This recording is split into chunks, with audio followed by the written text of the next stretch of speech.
cineva să ne conducă în rugăciune? Tată Ceresc, te rog în numele Domnului Iisus Hristos să faci ca sceneta aceasta să fie spre slava și gloria numelui Tău, să binecuvântezi acești copilași, să-i inspiri prin Duhul Tău cel Sfânt și fă ca cuvintele rostite să fie drese cu sare și piper.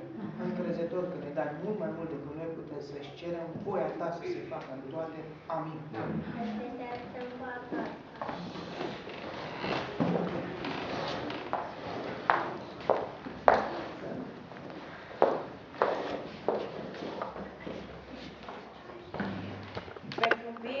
Pe câmpiile de tărâmul lui David păzise turnul, păstorii cât mai vegheau în timpul nopții. În orele acelea de liniște vorbeau despre Mântuitorul, făgăduit și se rugau pentru venirea împăratului pe tronul lui David. Și iată un înger al Domnului s-a înfățișat și înaintea lor și slava Domnului a strălucit împrejurul lor. Ei s-au înfricoșat foarte tare, dar îngerul le-a zis: Nu vă temeți, că își va aduc o veste bună, care va fi o mare bucurie pentru tot norodul. Astăzi, în cetatea lui David, vi s-a născut un mântuitor, care este Hristos Domnul. La cuvintele acestea, speranțele de slavă umplură inima păstorilor care ascultau venise. Liberatorul lui Israel, putere, mărire, triumf, erau legate de venirea lui, dar îngerul trebuia să-i pregătească pentru a recunoaște pe Mântuitorul lor în sărăcie și umilință. Iată semnul după care veți cunoaște, veți găsi un prunc înfășat în scutece și culcat într-o iestie. Deodată câmpia întreagă fu luminată de puternica strălucire a oștirilor lui Dumnezeu.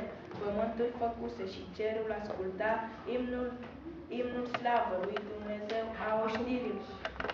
Slavă lui Dumnezeu în locurile prea înalte și pace pe pământ între oamenii plăcuți lui.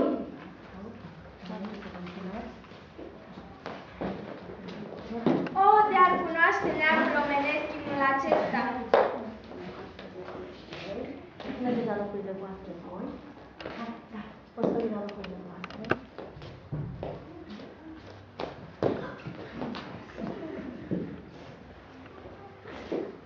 O, de-ar cunoaște neamul omenesc imnul acesta, de-ar cunoaște generația secolului 21 mai profund, imnul păcii cântat de corul îngeresc pe câmpia Betleemului, de-ar cunoaște în Iisus Hristos pe Prințul Păcii, pe acela care a spus ucenicilor săi înainte de a-i părăsi: Vă dau pacea mea, vă las pacea mea.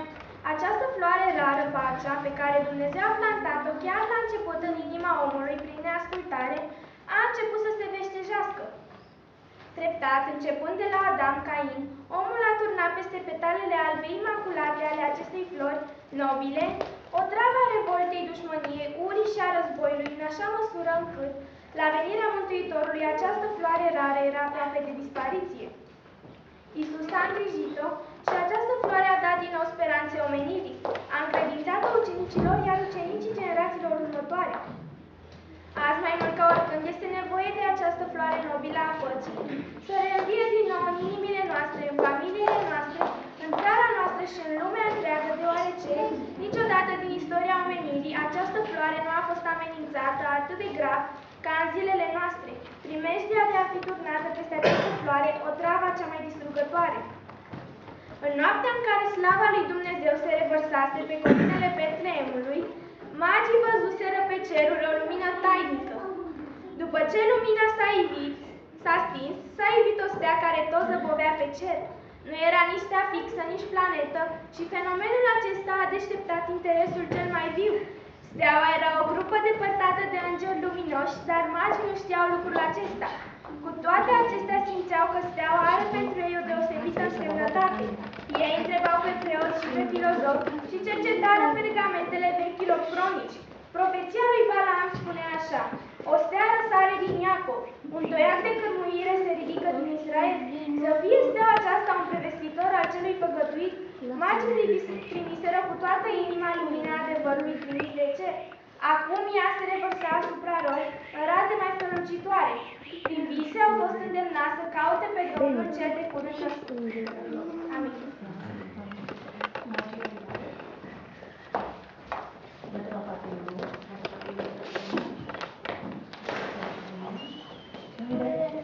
Mai tare, unde?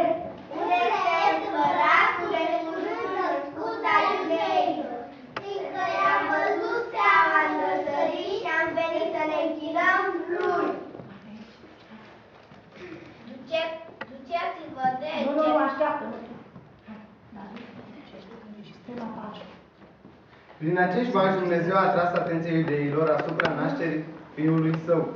Cercetările lor prin Ierusalim, deșteptarea interesului lumii, până și gelozia lui Irod, care a constrâns și atenția preoților și rabinilor, a îndrumat mintea lor către prorociile despre Mesia și către marele eveniment ce a trecut de curând în mijlocul lor. Duceți-vă de cercetare. Nu, eu nu, așteaptă, mai dai două.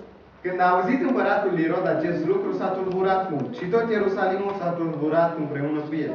A adunat pe toți preoții, cei mai de seamă și pe cărturarii norodului și a căutat să afle de la ei unde trebuia să se nască Hristosul. În Betleemul din Iudeea, i-au răspuns ei, căci iată ce a fost scris prin prorocul. Și tu, Betleeme, țara lui Iuda, nu ești nici de cum cea mai nesemnată dintre căpetenile lui Iuda, căci din tine va ieși o căpetenie care va fi păstorul poporului meu Israel. Atunci Irod a chemat în ascuns pe magi și a aflat întocmai de la ei vremea care se arătase steaua. Apoi a trimis la Betleem și le-a zis: Duceți-vă de cercetați cu deamănunul despre prunc și când îl veți găsi Dați-mi și mie de știre, ca să vin să mă închin lui. După ce au ascultat pe împăratul, magii au plecat. Și iată că steaua pe care o văzuseră în răsărit mergea înaintea lor până ce a venit și s-a oprit deasupra locului unde era pruncul. Când au văzut ei steaua, n-au mai putut de bucurie. Au intrat în casă, au văzut pruncul cu Maria, mama lui, s-au aruncat cu fața la pământ și s-au închinat. Alin, au.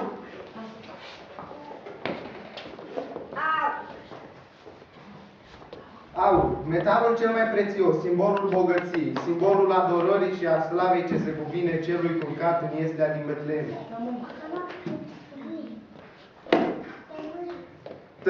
Tămâia aprinsă răspândea un miros foarte plăcut. Hristos este plăcut un miros al lui Dumnezeu, în care Tatăl își găsește toată plăcerea. Însă toți aceia care cred în El trebuie ca prin viața lor să fie un miros plăcut. În adevăr, noi suntem înaintea lui Dumnezeu, o mireasmă a lui Hristos, printre cei ce sunt pe calea mântuirii și printre cei ce sunt pe calea pierzării.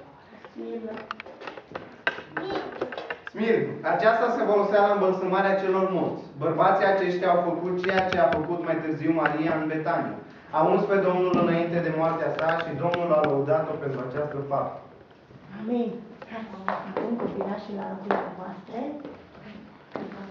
Și acum